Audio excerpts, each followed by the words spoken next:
Здравствуйте. Вот дуб, вот ветка висит, обломалась.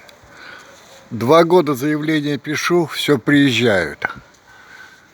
Живут старенькие люди и не могут справиться с этим заявлением. Эта ветка висит прямо над входом в дом. Бабуле 92 года.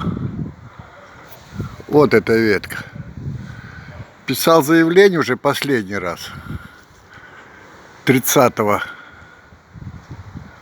октября. И теперь опять за ними бегаю неделю. Отписываются.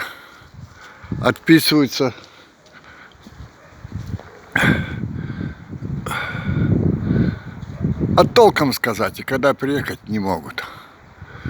На смс один раз написали, пишите, я им написал. И вот эта вот ветка, она килограмм 100 весит. Боимся и не снять никак ее зацепить. Там может на дом упасть. Не знаю, 3-й год. Дождались, когда ветку обломала. А здесь отпилить раз, два, 3 веточки. Проблем на 3 года.